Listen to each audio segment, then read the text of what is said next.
Her son left her at the airport like forgotten luggage. By the time he reached his bank, she'd already frozen every account he thought he controlled. The card declined, the mortgage bounced, and the mother he once used like an ATM was now teaching other women how to vanish. He left her stranded. She left him bankrupt. Wait, before we go any further, I gotta ask, where are you watching from? Drop it in the comments and don't forget to subscribe. When the plane wheels kissed the runway and the seatbelt signs blinked off, Margaret's heart lifted, ready to see her son waiting, smiling, arms open. Instead, she stepped into a terminal thick with strangers and cold fluorescent light. No smile, no familiar voice calling Mom, only the sharp kiss of winter air sliding through the automatic doors. And somewhere inside her chest, something old and hopeful cracked quietly apart. He wasn't coming. Margaret tightened her grip on her small suitcase, her wedding band glinting briefly under the harsh airport lights. She stood near the passenger pickup area, shifting from foot to foot, pretending, at first, that maybe traffic had delayed him. Maybe there had been a mistake, a crossed wire. She pulled out her phone, thumb hovering over Adam's number. No new texts, no missed calls. She called once. It rang 4 times before dumping her straight into voicemail, his recorded voice suddenly sounding hollow, too young, too far away. "Hey, it's Adam. Leave a message." She didn't. Instead, she lowered her phone, pocketed it, and inhaled deeply, the scent of exhaust fumes and burnt coffee filling her lungs. For a long, trembling moment, she stood there under the slow swirl of evening snow, waiting for something, anything. But airports are brutal places for hope. It took her exactly 7 minutes to realize. She hadn't been delayed, she had been discarded. The cab driver barely glanced at her as she slid into the back seat, her suitcase thumping softly against the door. "Where to, ma'am?" he asked, voice rough with long hours. "Home?" she said quietly, giving the address she hadn't changed in 30 years. The address Adam had memorized when he was 5 years old, the one he hadn't bothered to drive to today. The cab merged into traffic, headlights slicing through the snowy dark. Margaret stared out the window, her hands resting in her lap, knuckles pale. The city blurred past, holiday lights blinking cheerfully in windows, couples huddled close under umbrellas, shops throwing their last sales before Christmas. All of it rushed by, indifferent. Her phone buzzed once, a text, not from Adam. A marketing alert, "Miss you, ready for your next vacation?" Margaret let out a short, bitter laugh. She pulled up her banking app instead. Her thumb hesitated over the screen, a single button glowing beneath Adam's smiling face, still set as her account's emergency contact. Emergency. Funny word, she thought.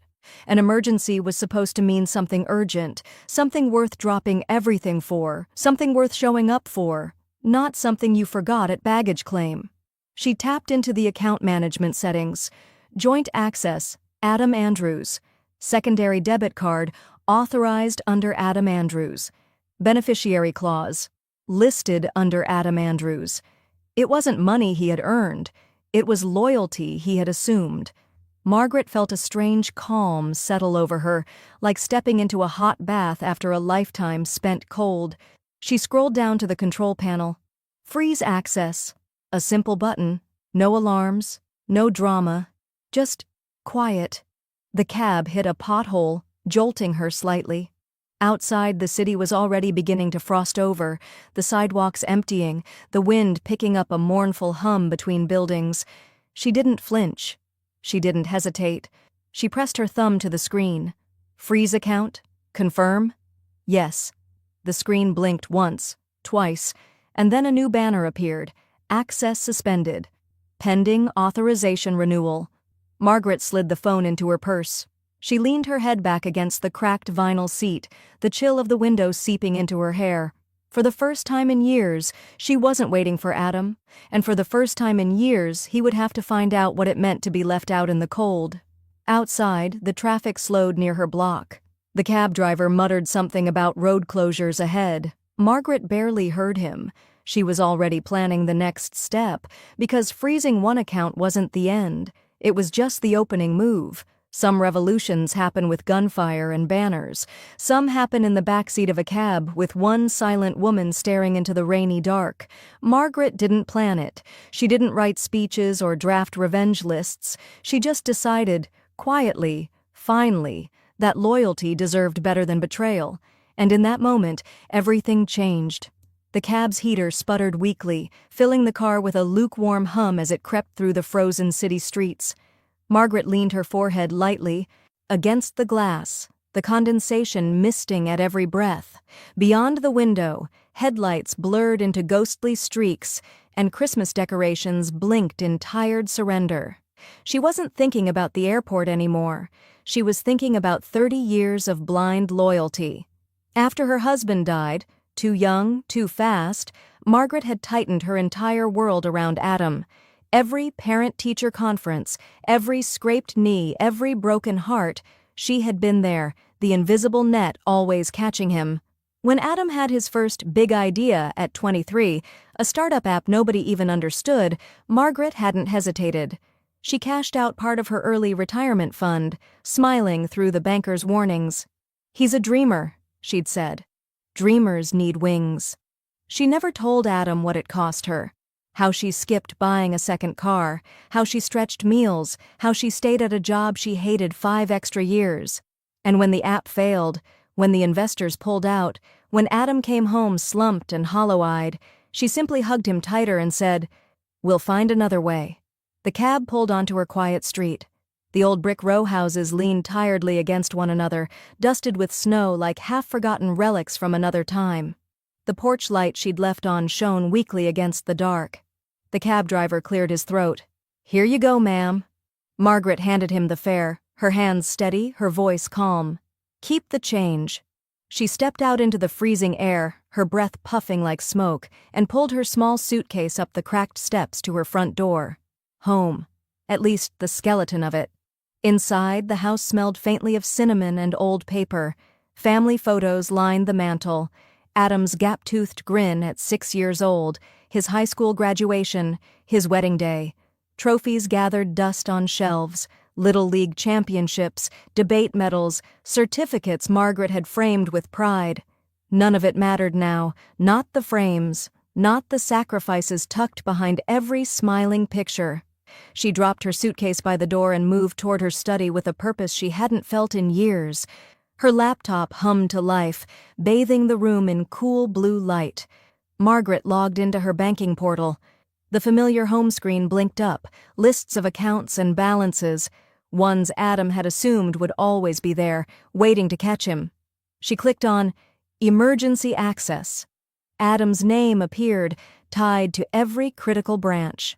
A lifeline he hadn't earned, but always counted on.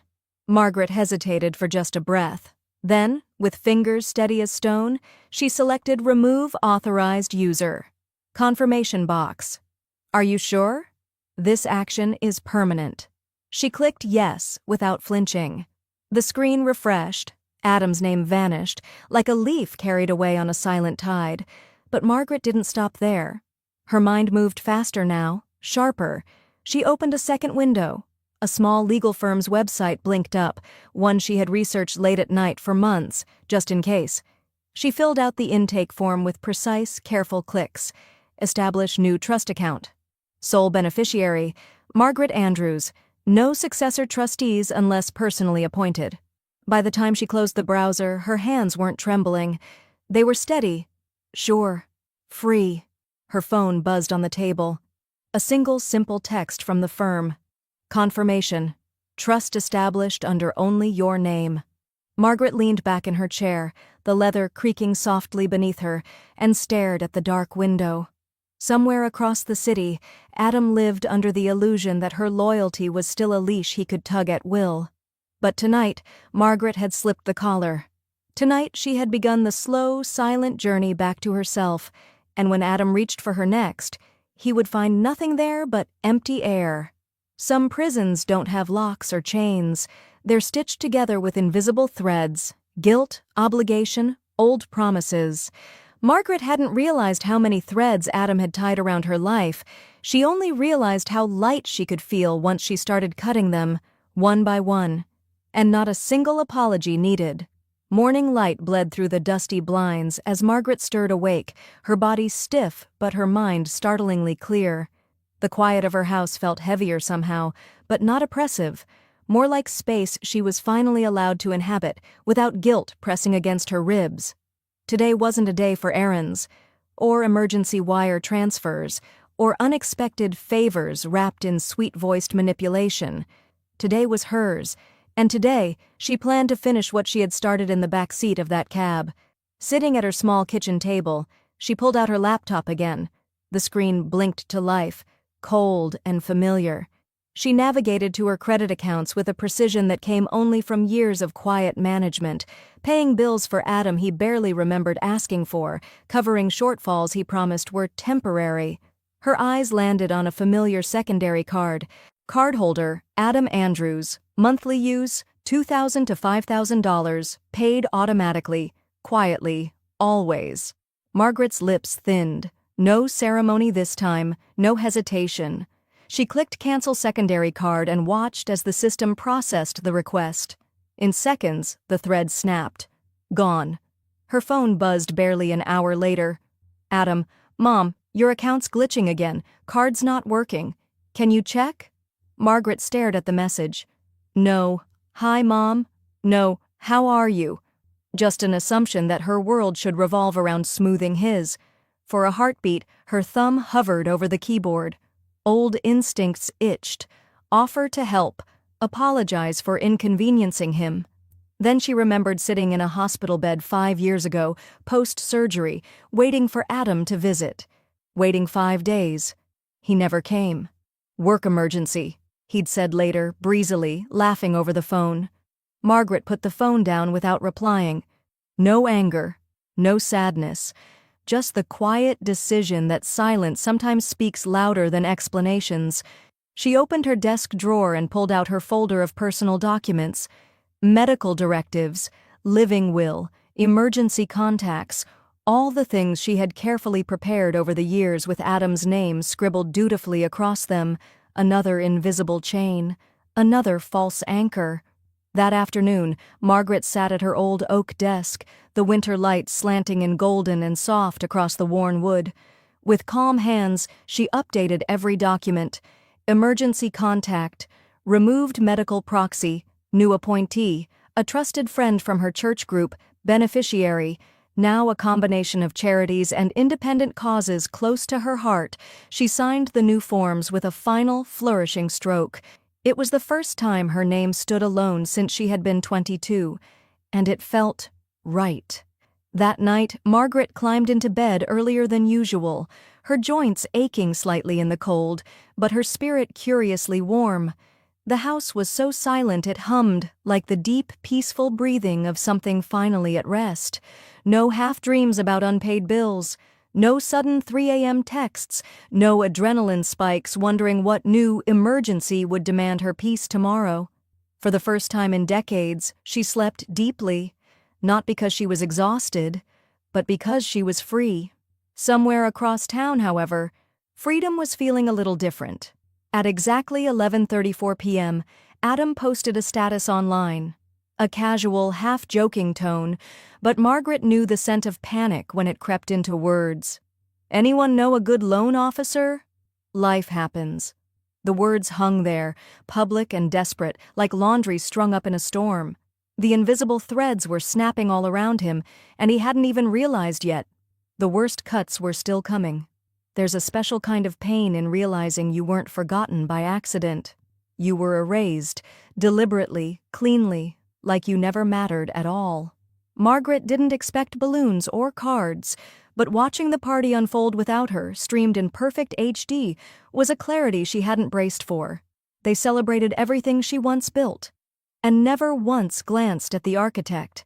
The flicker of blue light from her laptop screen bathed the darkened living room in a ghostly glow. Margaret sat stiffly on the edge of her worn couch, hands folded neatly in her lap, watching the live stream buffer into focus.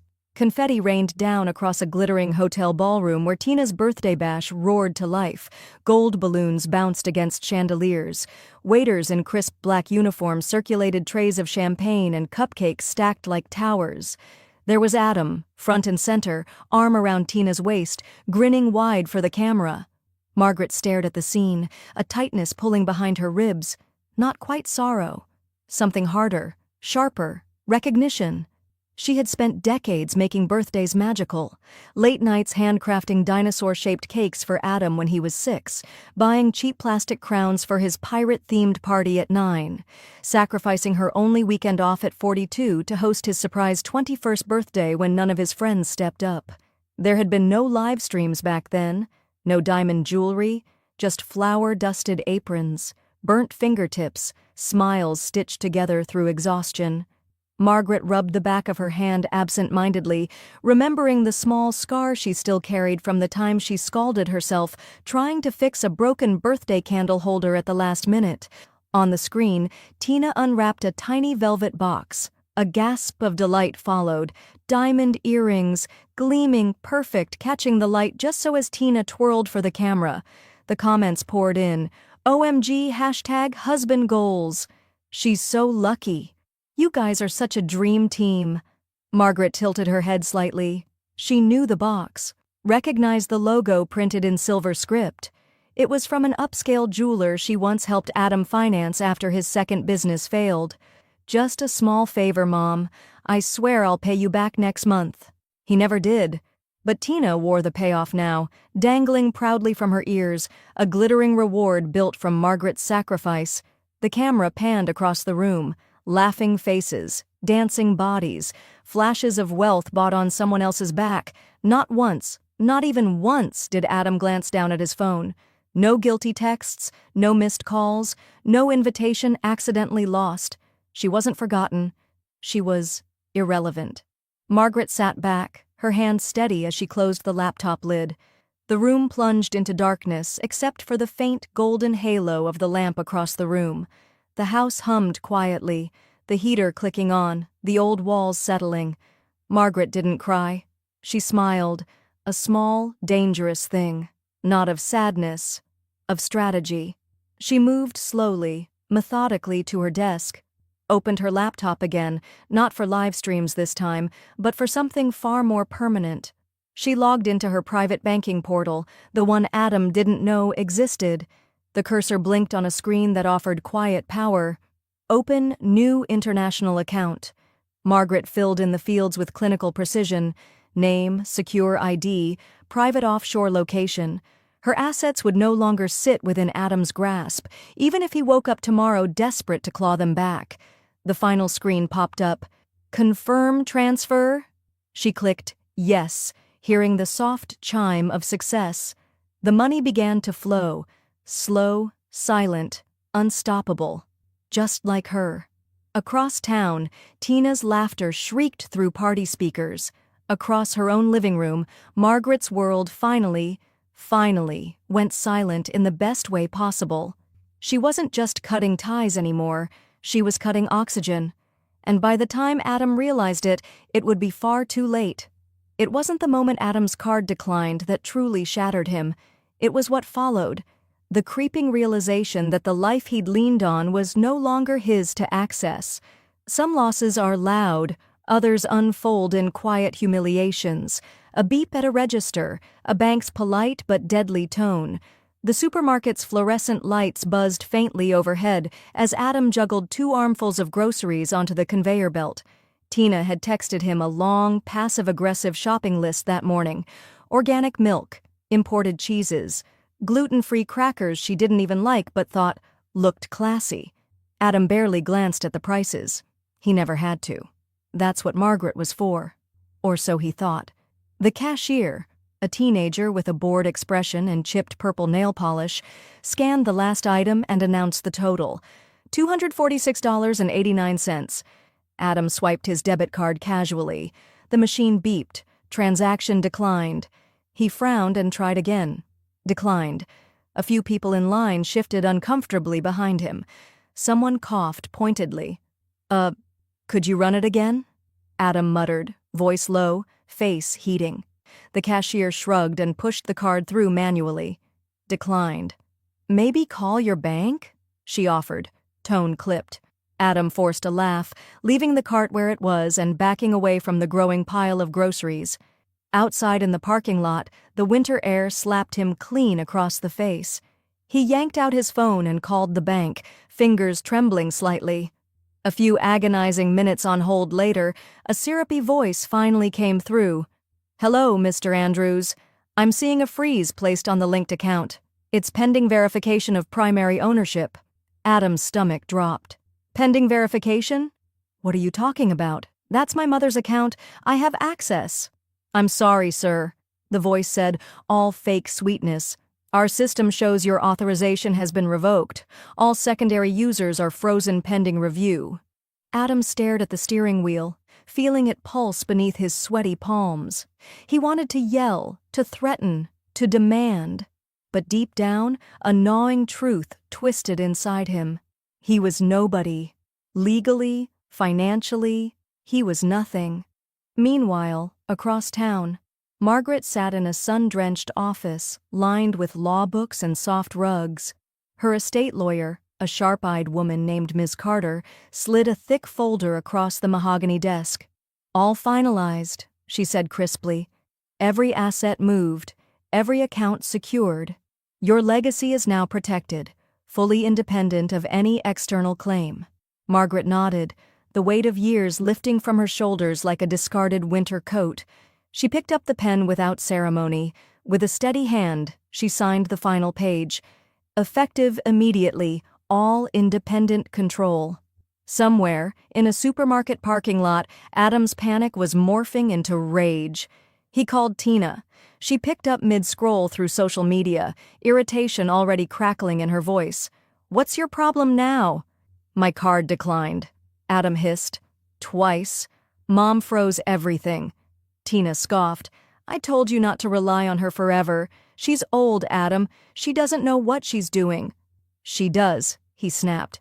"She planned this." Silence crackled on the line, and for the first time Adam heard it in Tina's voice, the thinly veiled contempt. "You need to get control back," she said, venomous, "before she squanders everything." Adam's jaw clenched so hard it hurt. Control. The word rattled around his brain like a loose screw. In the lawyer's office, Margaret leaned back, feeling the sunlight warm her face through the wide windows. For the first time in decades, her future wasn't being dragged behind someone else's sinking ship. She had steered herself free, she had done it silently, and she was just getting started. At that moment, Adam sat slumped in his car, watching the empty balance on his banking app, his heart hammering in his chest. He didn't know it yet, but the woman he had once seen as a safety net had cut every last thread, and the fall would be harder and lonelier than he could ever imagine. Dreams built on borrowed foundations don't collapse overnight. They rot slowly, until one morning you wake up in the wreckage, wondering who moved the ground beneath you. Adam didn't realize yet. He still thought Margaret's silence was temporary. He still thought she was waiting for him to fix it. He hadn't learned yet. She wasn't waiting at all. The first real fracture came on a gray Tuesday morning, hidden inside a plain white envelope. Adam tore open the letter with lazy indifference, thinking it was another credit card offer. Instead, the bank logo stared up at him, sharp and unfriendly. Notice of mortgage payment failure. Account status: delinquent, immediate action required. His stomach twisted. "Must be a mistake," he muttered, flipping through the pages with shaking hands. But deep down, even before calling the bank, he knew. The automatic payments, the ones Margaret had always quietly arranged, had stopped. The safety net was gone. The slam of the front door rattled the hallway as Tina stormed in, dropping her designer shopping bags with a sharp thud. "Explain this!" she snapped, thrusting the letter into Adam's face. He tried to laugh it off. "Bank glitch. Mom will fix it. She always does." But even as the words left his mouth, they sounded hollow. Tina crossed her arms, her voice a low hiss. "You better fix it, or we're finished looking like fools in this neighborhood." She didn't wait for a response, just stormed upstairs, heels hammering each step like gunfire. Across town, Margaret sat at her kitchen table, a cup of warm chamomile tea steaming between her hands. She hadn't opened any of Adam's desperate text messages. She hadn't answered his calls. Silence had become her shield and her sword. She had spent too many years filling the gaps Adam left behind, patching holes he ripped open, financing dreams he never respected. Flashback, Margaret outside Adam's college dorm room, holding back tears as she helped pack his things after he flunked out freshman year. No anger, no lectures, just silent support. Writing another tuition check while Adam promised, "Next time will be different." It never was. Another job lost, another failed startup, another sudden emergency she was expected to absorb without thanks. Now Adam's world was crumbling, and Margaret wasn't racing to rescue him. She folded her hands calmly over her tea, listening to the peace she had bought for herself, sip by sip. Outside, a sparrow chirped on the windowsill, oblivious to the chaos unraveling miles away. Inside, Margaret's laptop buzzed with another alert. This one from Facebook. Curious, she clicked it open. Tina had posted a cryptic message. "Some people only support you when it's convenient. Some parents forget their responsibilities. Sad." Dozens of likes. Pitying comments from strangers. Margaret smiled faintly. Let them think what they wanted. She owed no one her story. Especially not those who had edited her out of theirs. With deliberate slowness, Margaret opened a new tab. Travel websites blinked to life. White sand beaches, turquoise waters, luxury spas promising peace beyond imagination. She scrolled carefully, savoring every glowing description. No guilt, no second thoughts. She selected a 5-star oceanfront spa resort known for its seclusion and healing retreats. She booked a full package. Private villa daily massages, sunset cruises, zero contact with the outside world, payment, private offshore account. No one else's approval needed, no one else's permission required. As the confirmation email chimed in her inbox, Margaret sat back, feeling the kind of satisfaction that wasn't loud or showy. It was the deep, molten kind that filled her bones and whispered, "You did it. You chose you." Meanwhile, at the house Adam once thought was his forever, another envelope slid through the mail slot, this one stamped "Final Notice" in bold red letters. But Margaret would never see it. And this time she wouldn't be the one bailing him out. Freedom doesn't arrive like a marching band. It comes quietly, sometimes in the shape of a plane ticket, a suitcase, and a heart finally too tired to wait for apologies. Margaret didn't look back when the plane lifted from the tarmac. She didn't even glance down at the crumbling world she'd left behind. Some places you don't escape from, some places you rise above. The resort emerged like a mirage out of the blue-green waters, white villas scattered along a stretch of untouched coastline, the ocean sparkling like crushed diamonds under the sun. Margaret stepped off the boat, the warm boards of the dock creaking under her sensible sandals. The air here smelled of salt and freedom. A young staffer in linen pants and a sun-bleached polo offered her a chilled glass of lemonade. "Welcome to Coral Bay Sanctuary," he said, smiling. Margaret smiled back, feeling the heat kiss her cheeks and the weight lift off her shoulders in slow, sweet degrees. Her villa overlooked the sea, perched high enough that the morning waves whispered against the rocks like secret lullabies. Inside, everything was soft neutrals and flowing fabrics, white curtains that danced on the ocean breeze, cool tile floors, a bed big enough for dreams she hadn't dared have in years. She dropped her suitcase by the door, kicked off her shoes, and padded barefoot onto the balcony. Below her, the water shifted and shimmered with every breath of the wind. Margaret took a deep inhale. This was hers. Not rented, not borrowed, not sacrificed for anyone else's emergency. That night, she opened a brand new leather-bound journal. The first crisp page stared back at her, blank and brimming with possibility. She uncapped her pen and, in neat, deliberate strokes, wrote her first entry. "Today, I belong only to myself." She underlined it twice. The ink barely had time to dry before a knock sounded at her villa door. On the porch stood a woman in her early 70s, short silver hair, mischievous smile, tanned skin weathered like well-loved leather. "Hope I'm not intruding," she said, holding up a bottle of wine like a peace offering.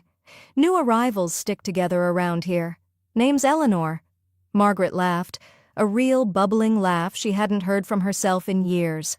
"Come in," she said warmly. They drank wine on the balcony, swapping quiet stories of lost husbands, selfish children, and the joys of finding new lives when nobody thought you would. By midnight, Eleanor had convinced Margaret to sign up for morning sailing lessons. "And poker nights, too," Eleanor added with a wink. "Nothing says freedom like bluffing a retired CEO out of his resort tokens." The next few days slid by like warm honey. Mornings learning to sail, afternoons spent at the spa, evenings laughing around bonfires with other women who had all survived something. Margaret bloomed in the salt air. Every day she grew lighter, stronger, more certain that choosing herself hadn't been abandonment. It had been survival. Back home, Adam's world shrank with every ignored call. He tried once, twice, 6 times, voicemails stacking up like junk mail, each one angrier than the last. Margaret watched the screen flash his name once and calmly swiped block contact. No drama, no shouting, just peace. But some people don't go down quietly. The warning came 2 days later via an email forwarded from her lawyer, Ms. Carter. Subject line: Notice of intended legal action. Tina's name gleamed nastily in the signature. The email was a mess, half threats, half demands, all soaked in desperation. Claims that Margaret was mentally unfit, that she had been coerced into freezing accounts, that Tina and Adam deserved access for her own good. Margaret closed the email without blinking. She poured herself a second glass of wine, feeling the ocean breeze curl into her hair like a blessing. They could scream into the void all they wanted. She wasn't listening anymore. Tomorrow, Eleanor had promised to take her to a secret beach where the water was so clear you could see your own reflection smiling back.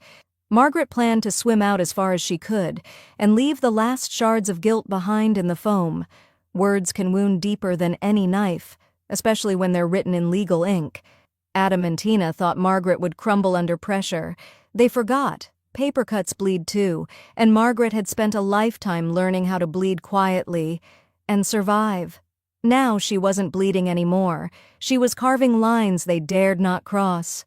The sun was high over the resort when Margaret's phone buzzed softly on the balcony table. Not a call, not a desperate voicemail, an email. Subject: Cease and desist. Confirmation. Filed successfully. Margaret sipped her fresh pineapple juice, smiling slightly at the clean finality of those words. The lawyer, Ms. Carter, had been thorough. The letter sent to Adam and Tina laid out every boundary in cold, clinical language. No direct or indirect harassment. No unauthorized financial access attempts. No false public claims of guardianship, abandonment, or elder exploitation. Violation meant automatic escalation to court proceedings. Margaret hadn't needed to raise her voice. She had simply raised the stakes. Meanwhile, across town, Adam ripped the envelope open with shaking hands. The paper trembled in his grip as Tina read over his shoulder, her face flushing dark red. "You can't be serious," Tina hissed. "She's threatening us?" Adam crumpled the letter, slamming it onto the counter. "This is your fault," he snarled. "You pushed too hard." Tina's eyes narrowed. "She started it, thinking she could cut us off after everything we did for her." Neither said aloud the one truth pulsing between them. They hadn't done anything for Margaret. They had only taken. And now, the bill was coming due. Margaret, however, was miles away, emotionally and soon geographically. That afternoon, in the cool marble lobby of the resort, she signed the final papers on her second condo purchase. A cozy, sun-drenched unit in a small coastal town overseas. An investment property. Yes, but also a second safe harbor. Freedom had a price, and Margaret had paid it in full. She tucked the paperwork neatly into her new travel folder, the edges crisp, untouched by greedy fingers. As she sipped a cappuccino under the shade of a palm tree, a memory floated back. Young Margaret, barely 30, standing outside a travel agency window, staring at glossy posters of Greece, Italy, the Maldives, dreaming of trips she'd never taken, always putting off adventure for one more year, one more responsibility, one more emergency Adam couldn't handle alone. She had promised herself back then, someday. Someday had finally arrived, and no one, not guilt, not blood, not obligation, was going to steal it again. Later that evening, Margaret met Eleanor at the outdoor lounge for sunset cocktails. Eleanor leaned in, mischievous as ever. "News travels fast in small towns, darling," she said. "Apparently someone back home is making quite the scene." Margaret raised an eyebrow. Eleanor slid her phone across the table. A public Facebook post blared across the screen. "Elderly mother abandoned by greedy lawyers. Family shut out by heartless manipulation." Tina's name sat proudly at the top, dripping in fake concern. Margaret chuckled softly. "They're playing the sympathy card," she said. "Let them," Eleanor replied, clinking her glass against Margaret's. "You control your story now, remember?" Margaret leaned back in her chair, letting the sunset pour molten gold across her face. She wouldn't engage. She wouldn't stoop. She would build her life so loudly, their lies would sound like whispers by comparison. Tomorrow she would sail again. Tomorrow she would swim under stars so bright they erased old scars. Tonight she would savor the quiet victory of a life finally lived on her own terms. And somewhere across the world, Tina's desperate posts would sink into the vast, uncaring ocean of noise. Barely a ripple against the tide Margaret was now riding. Some battles aren't fought in courtrooms. They're fought in comment threads and blurry screenshots fueled by anger and half-truths. Tina and Adam thought they could win by shouting louder. Margaret didn't raise her voice. She raised her evidence, and when the dust settled, only one story would still be standing. The post exploded faster than a lit match tossed into dry grass. Within hours of Tina's furious Facebook rant, shares, comments, and emojis flooded across screens like a tidal wave. Poor mother! How could kids treat their own blood like this? Selfish, disgusting. Strangers who had never met Margaret called her names, painted her a villain in a tragedy she didn't even write. Some posted links to donation pages, others offered prayers wrapped in judgment. The internet's jury had convened, and they hadn't even asked Margaret to testify. Margaret scrolled through the posts slowly, her face unreadable. Eleanor leaned over her shoulder, shaking her head. "They're building a bonfire," she said, "without realizing you're the one holding the matches." Margaret set her phone down carefully. "No," she said softly. "I'm just holding the truth." Back home, Adam couldn't help but smirk as he watched the attention balloon. "Public sympathy," he said smugly, sipping cheap whiskey. "Always works." Tina lounged nearby, phone in hand, liking every comment that painted them as victims. They thought they were winning. They didn't know Margaret had already started her quiet counterattack. Margaret hadn't come to the resort unarmed. Long before she ever booked her escape, she had begun gathering her own arsenal.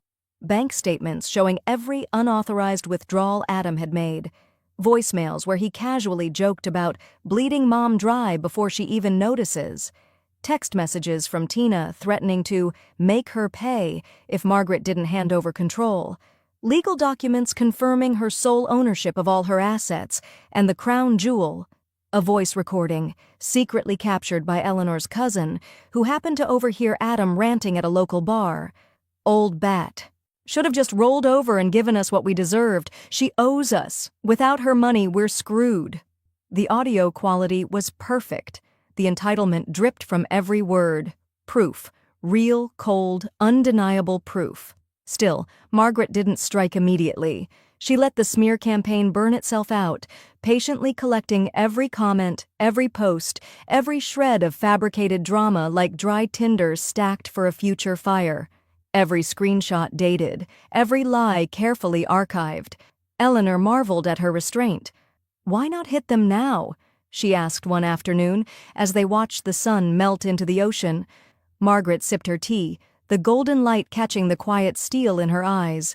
"Let them dig their own grave deeper," she said. "The fall hurts more when you don't see it coming." Then, on an otherwise perfect Thursday morning, as Margaret lounged by the infinity pool, a resort staffer approached with an apologetic smile. "Ms. Andrews? A courier arrived for you. Official documents." Margaret accepted the envelope without flinching. Inside, in flowery legalese, was her latest insult. Notice of pending lawsuit, allegations of elder neglect and financial incompetence, filed by Adam and Tina, filed under lies, filed under desperation. Margaret let the paper flutter onto the poolside table. She picked up her drink, the condensation cooling her fingertips, and she smiled. Because what Adam and Tina had just handed her wasn't a weapon against her. It was a weapon against themselves. They had made it official now, and Margaret was ready to meet them, not in the court of public opinion, but in a real court, where evidence, not sympathy, won the war. They expected her to tremble in front of the judge, to weep, to stammer, to collapse under the weight of their rehearsed performance. But Margaret didn't come to court with tears. She came with documentation. She didn't raise her voice, she raised her receipts. The courtroom smelled faintly of floor polish and desperation.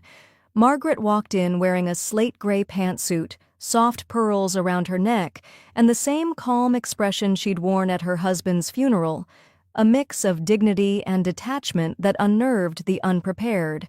Adam and Tina sat at the opposite table, flanked by a young, nervous-looking attorney flipping frantically through a pile of color-coded folders. Tina wore all black, dramatic and strategic, her mascara already smudged in anticipation of sympathy. Adam couldn't meet Margaret's eyes. Not yet. The judge, a woman in her early 60s with silver-streaked hair and no time for theatrics, adjusted her glasses as she scanned the docket. "Case 1043, Andrews vs. Andrews," she read aloud. "Allegations of elder neglect, financial incompetence, and undue influence. Plaintiff, you may begin." Adam's lawyer stood. His voice quivered as he launched into a shaky monologue about generational confusion, family breakdown, and a vulnerable woman who had clearly been taken advantage of by manipulative third parties. Margaret didn't flinch. She waited, silently, like a fuse. When it was her turn, her lawyer, Ms. Carter, rose with quiet confidence and opened a single manila folder. "Your Honor," she said smoothly, "my client has no need to speculate or dramatize. We offer only proof." She placed 3 neatly stacked binders on the bench, one for the judge, one for the opposing counsel. One she opened in front of the room, flipping to the first page with a satisfying snap. Exhibit A, text messages from Mr. Adam Andrews requesting funds under false pretenses. The next page, Exhibit B, bank statements showing thousands transferred from Margaret's account to cover their rent, car payments, and personal luxuries, none of which she authorized long-term. Flip. Exhibit C, a voicemail dated 2 months before this lawsuit, Mr. Andrews clearly stating, and I quote, "She's losing it. Once we get control, we're set for life." The courtroom went still. Even the judge arched an eyebrow. Tina paled. Adam shifted in his chair like the air had turned poisonous. Margaret just sat still, her hands folded, her silence louder than any defense they could have given. The judge spoke at last. "Plaintiffs, would you like to respond?" Adam stood. "Your Honor, my mom has always needed help. She just doesn't realize it. We were only trying to protect her." Margaret finally looked up. Her voice, when it came, was soft, measured, unshakable. "I raised my son alone after my husband died. I funded his first 3 businesses. I paid off his credit cards, his mortgage, and his wedding. I missed my own retirement to make sure he never went without." She paused. "But I never once gave him permission to treat me like an ATM with a pulse." A few gasps rose from the benches. The judge leaned back, absorbing the words like a blow. "I may be old," Margaret continued, "but I am not broken. I did not forget who I was. They did." The ruling came swift and clear. All claims dismissed. Plaintiffs are fined for filing a frivolous suit. This court recognizes Margaret Andrews as legally, mentally, and financially competent in full. Tina's mouth fell open. Adam dropped into his seat, face flushed. Margaret stood and nodded once at the judge. She didn't gloat, she didn't smile, she just walked out, shoulders straight, heels steady on the tile floor, as if the weight of years had finally lifted from her spine. Outside, a journalist was already waiting. "Ms. Andrews, is it true your son left you stranded at an airport?" Margaret paused only briefly. Then she slid on her sunglasses and replied, "That's not where he left me. That's where I left him." By the next morning, the headline was everywhere. Mother left stranded at airport wins lawsuit against son for financial exploitation. The comments flooded in, supportive, furious, inspired. Some shared their own stories. Others simply wrote, "Good for her." Finally, a parent who fought back. Margaret read the headline once. Then she folded the paper, placed it on the table beside her morning tea, and watched the waves roll in through the open window. She didn't need applause. She had her freedom, and it sounded like the ocean. They thought they were living on her money, but Margaret knew better. They were living on her silence. When the silence ended, so did everything else. You don't feel a roof vanishing all at once. You feel it leak, creak, collapse. The tow truck didn't arrive with drama. It hummed quietly down the cul-de-sac like it belonged there. Adam watched from the front porch, arms folded, jaw clenched, as the driver climbed out and made no eye contact. The man moved with muscle memory, like Adam was just another name on a long, exhausting list. "You can't just take it," Adam barked, stepping forward. The man handed him a clipboard without looking up. "Missed 3 payments, bank's orders, nothing personal." But it was personal. Everything felt personal now. Later that same afternoon, the foreclosure notice appeared like a slap on the front door, bright, yellow, and taped so firmly it tore the paint when Adam yanked it off. Tina saw it first. Her face turned to stone. "I told you she'd never let this go," she snapped, pacing the living room like a caged animal. "You couldn't even convince her to settle?" Adam ran both hands through his hair, already thinning from weeks of stress. "She's cut off everything. I've tried. Calls, emails, even an apology letter." Tina's laugh was short and sharp. Too little, too late. 2 days later, she was gone. Packed her bags, took her cosmetics, her designer heels, and the last shred of their broken facade. Her parting words were a whisper behind a slammed door. "I married you for stability, Adam. And now you can't even keep the lights on." Across the world, Margaret's morning was filled with a different kind of silence, one filled with peace, not punishment. She stood by the balcony of her new beach condo, sipping dark roast coffee from a handmade ceramic mug. The air smelled of salt and citrus, and her skin carried the kiss of sun that no courtroom, no confrontation, had managed to burn away. She scrolled through her inbox, deleting spam and promotional junk without a second glance, until one subject line made her pause. "Visa renewal confirmation. Approved." Her smile came slow and steady. No place to rush, no permission to beg, no strings attached. Just a stamped confirmation. She was free to stay or go, on her terms. Later that evening, she met Eleanor and Ms. Carter, her lawyer-turned-friend, at a small tapas bar tucked along the waterfront. They toasted to choices made late, but right. In between laughter and sea breeze, Ms. Carter leaned in and handed Margaret a brochure. "From the Department of Aging," she said. "They're launching financial literacy workshops for seniors next quarter. Someone suggested your name." Margaret blinked at the title. "Take Back the Ledger, Teaching Women to Guard What They Built." She traced the embossed lettering with her finger. "Why me?" Ms. Carter smiled.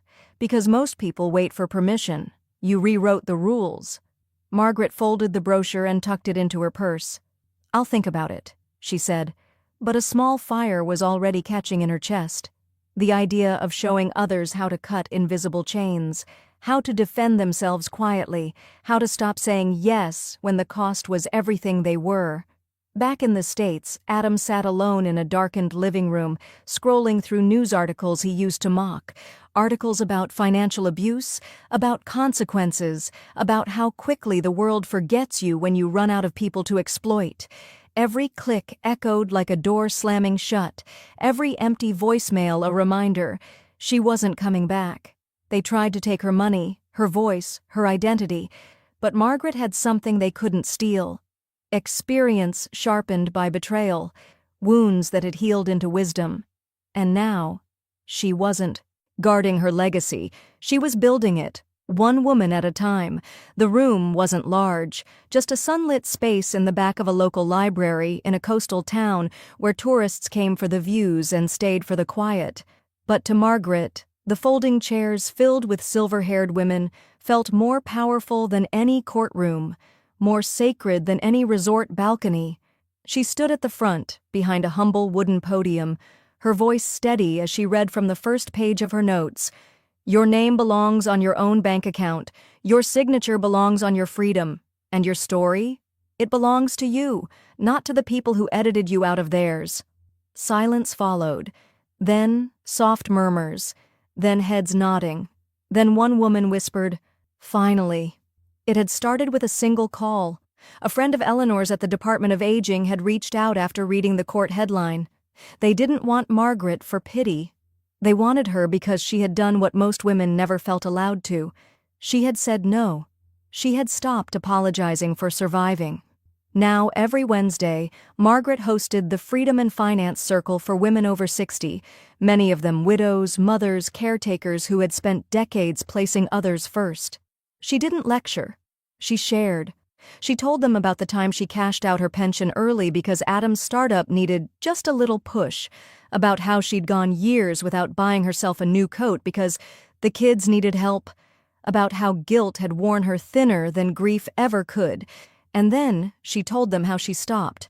The first seminar ended with a standing ovation. One woman sobbed openly and hugged her. Another whispered, "I thought I was alone." Margaret looked around the room, not as a victim, but as a spark. Each woman walked out with a printed booklet: how to read a trust agreement, how to revoke power of attorney, how to say no in a world that made them feel guilty for even thinking it. She didn't just want to protect herself anymore, she wanted to build armor for others. Later that evening, Margaret sat on her balcony, a soft breeze brushing through her short-cropped silver hair. A mug of tea cooled in her hands, untouched. She pulled out her legal folder, now weathered from weeks of edits. Inside, her revised will. She had added a new clause that day, one that left 70% of her assets to a rotating group of women's shelters and legal aid nonprofits for senior citizens. Her lawyer had asked once, "No share for your son?" Margaret had simply replied, "I already gave him more than I had." She signed the new draft quietly.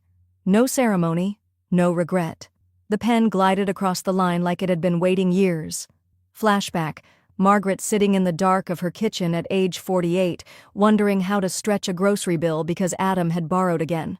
Margaret standing outside a car dealership with a co-signed loan form in her hand, the salesman asking, "You sure about this?" Margaret, at 62, watching her birthday cake burn down to wax because no one showed up. Each moment had been its own tiny death, but now, every signature, every workshop, every woman she helped was resurrection. The next morning, she checked her mail out of habit. Mixed among the usual spa coupons and property management letters was a plain white envelope, no return address. She opened it slowly, the paper stiff and awkward in her hands. Inside was a letter, messy handwriting, a single sentence. "I need you, Mom." Signed, Adam. No demands, no explanations, just 6 hollow words, heavy with history. She read it once, then again, then folded it neatly. She didn't cry, she didn't answer. She simply placed it inside her journal, next to a clipped headline, "Local Woman Transforms Betrayal into Community Empowerment." The envelope didn't scream for attention. No threats, no begging. Just a quiet plea on cheap paper. But inside, it wasn't a son asking for help. It was a man trying to escape the consequences of who he'd become. And Margaret? She had finally stopped cleaning up other people's messes. The envelope sat unopened on her kitchen counter for 3 days. Margaret walked past it each morning, the sound of the waves through her open window drowning out any curiosity it tried to stir. She made her tea. She attended her finance workshops. She laughed with Eleanor over fresh oysters and wine. But on the 4th evening, as the sky turned a molten lavender and her hands were steady with knowing, she slit the envelope open.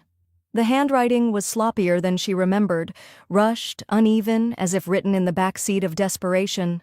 "Mom, I'm in trouble. Not just financial, legal. I didn't know things had gone this far. I never meant to—" The words blurred for a moment as Margaret's eyes hovered over them. "There's an investigation. Fraud. They're saying jail time. I don't know what to do. I need your help. Please, I need you." "No, dear Mom. No, I'm sorry." Just panic poured into ink. Her jaw tightened. There was a time she would have sold her wedding ring to save him. But that time had come, and gone, and been buried beneath court filings and burned bridges. She folded the letter, pressed it flat, and slid it into a manila envelope. Then she attached a post-it with a single sentence, "Relevant material regarding ongoing fraudulent activity. Source, unsolicited letter." No signature, no emotion, just the truth, finally used in the right direction. She sealed the envelope, addressed it to the Financial Crimes Investigation Bureau, and dropped it into the outgoing mail slot before the sun rose the next morning. No drama, no guilt, no hesitation. 2 weeks passed in quiet rhythm, workshops, walks, seagulls, laughter. The letter faded from her thoughts, folded somewhere between memory and closure. Until one evening, as she washed dishes with a playlist humming softly in the background, Eleanor burst through her door. "Turn on the TV," she said, breathless. Margaret dried her hands, turned to the screen, and flicked it on. Local news, headline flashing across the bottom. "Son of recent court case plaintiff arrested in multi-state fraud scheme."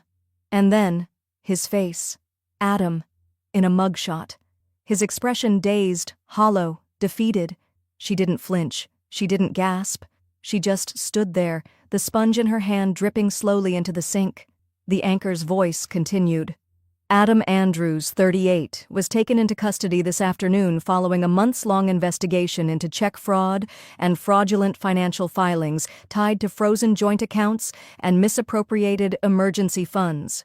Eleanor placed a gentle hand on Margaret's shoulder. "You okay?" Margaret nodded once. "Yes." And she meant it. Flashback, the day Adam was born, how small he looked wrapped in blue hospital blankets. How she had whispered to him, "I'll protect you from everything." But some battles, she learned, weren't hers to fight, especially not when he became the danger. That night she journaled one line, "I opened his letter. Then I closed the chapter." In the morning, she brewed her strongest coffee, stepped out onto the balcony, and let the sea wind lift the ends of her robe. She wasn't smiling, but she wasn't mourning either. It was a different kind of peace, the kind that only comes when you stop rescuing people who don't want to be saved. She picked up the remote and turned the TV off. The screen went black. But the story, hers, was just beginning. The news fades to commercial. Margaret turns away from the screen, and toward a future where her name is finally her own.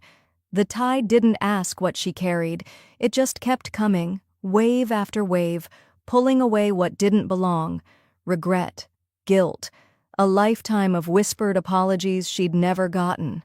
And Margaret finally let go. The sun was still low on the horizon when Margaret stepped onto the beach barefoot, the sand cool and damp between her toes. She hadn't slept much, but she hadn't needed to. For the first time in decades, her mind didn't race to anyone else's needs. No lists, no voicemail reminders, no buried panic that someone might need something she hadn't planned for. Today was hers, her 70th birthday, and she'd invited no one but the ocean. The wind teased the hem of her linen dress as she walked, slow and steady, each step pressing a quiet rhythm into the earth. She passed families setting up umbrellas, joggers with headphones, children chasing foamy waves, but no one stopped her. No one recognized her, and she didn't need them to. She carried a smooth stone in her palm, Small, gray, faintly warm from her grip. Etched into its surface was a single word: closure. A gift from Eleanor, wrapped in nothing but a nod and a hug and a whispered, "It's time." She reached the waterline just as a stronger wave rolled in, kissing her ankles, the salt stinging a small cut she hadn't noticed. The pain was mild, cleansing. She exhaled. "This is where it ends," she whispered, "and where I begin." Then, with no grand gesture, she drew her arm back and tossed the stone. It arced once, twice, and disappeared into the sea. She didn't watch for the splash. She just closed her eyes, let the breeze rush over her, and smiled. Flashback. Margaret at 32, holding a baby Adam, whispering promises she'd break for the sake of his future. Margaret at 54, signing over her savings for his third business idea. Margaret at 60, eating alone on her birthday while Tina posted beach selfies. Now, those versions of her felt like characters in someone else's life. The woman standing on this sand wasn't desperate. She wasn't owed. She wasn't waiting. She was free. Back in her condo, sunlight poured through the balcony doors like warm syrup over polished wood. A vase of tulips waited on the kitchen counter, her own gift to herself. She brewed a strong espresso, humming to herself as the machine hissed and sputtered. A thin envelope waited on the floor beneath the front door. She hadn't noticed it earlier. She picked it up, turning it over, no stamp, no return address. Inside, a short letter printed on embossed resort stationery. "Ms. Andrews, we're pleased to offer you a permanent residency suite at our coastal property, tailored for independent long-term guests seeking tranquility and beauty. Based on your loyalty and contributions to our local community, we believe you'd be a perfect fit. Should you choose to accept, consider this your official invitation to make this paradise your home." There was no sales pitch, no pressure, just an open door. She sat at the kitchen table, steam rising from her cup, the letter laid neatly beside it. The same ocean she'd walked that morning glittered just beyond the glass. Some people spent their lives chasing retirement like it was a finish line. Margaret had learned the truth. Retirement wasn't the end. It was the rewrite. And hers was just beginning. Margaret folds the letter, places it next to her passport, and whispers to herself, "Let's see what forever looks like." The day he left her at the airport, he thought it was a delay, a misunderstanding, a mistake she'd forgive. But Margaret knew better. That gate never reopened, because some departures don't wait for apologies. They wait for rebirth. The residency contract sat in front of her, printed on thick ivory paper, the ink sharp and deliberate like every decision that led her here. A soft breeze moved through the balcony doors, brushing against the sheer curtains, bringing with it the faint scent of sea salt and plumeria blossoms. Margaret held the pen between her fingers, paused, then signed her name slowly, every letter steady, every loop and curve defiant in its calm. Her signature hadn't always meant ownership. Once it had meant permission, surrender, sacrifice. Now it was her final declaration: "I choose me." After the ink dried, she walked into her living room, where her suitcase, an old leather one with a broken zipper she'd never fixed, rested against the wall beside a framed photo. It was the photo she'd taken with Eleanor's help just a few weeks ago, her standing outside the arrivals terminal of the airport where Adam had once abandoned her, hair wind-blown, suitcase in hand, eyes shining with something fierce and irreversible. She had written the caption herself, "The day I chose myself." She placed it on a small table by the entrance of her new apartment, facing the front door, a reminder to every version of herself that walked in or out. The days before her move were quiet, but not hollow. She donated her furniture to a shelter for displaced elderly women. She handed out handwritten notes to the staff at the local cafe and library, each one saying thank you for letting her be just another face, not a headline. She sat by the ocean on her final evening and watched as children played in the shallows, laughter echoing across the waves like wind chimes. She didn't think about Adam. Not his voice, not his mugshot, not the last letter he'd sent her. She had already buried that grief, and unlike before, she didn't carry what she buried. Flashback. Margaret, 25, holding her baby on a secondhand couch, whispering, "I'll give you everything." Margaret, 47, paying his rent behind on her own bills. Margaret, 60, left behind at an airport curb with nothing but silence and cold wind. Present. Margaret, 70, walking barefoot into the future with a signed contract, an open passport, and nothing she didn't choose to keep. At the bank earlier that morning, she'd closed her last U.S. account. The teller had smiled politely and asked, "Reason for closing?" Margaret didn't blink. "Because I'm done funding people who never saw me." She'd said it without venom. Just truth. She didn't owe rage anymore. Only peace. She paused before boarding the ferry that would take her to the island where her new residence waited. A soft vibration buzzed in her purse. She glanced at the screen. Adam. Again. Blocked. Again. She didn't even open the message.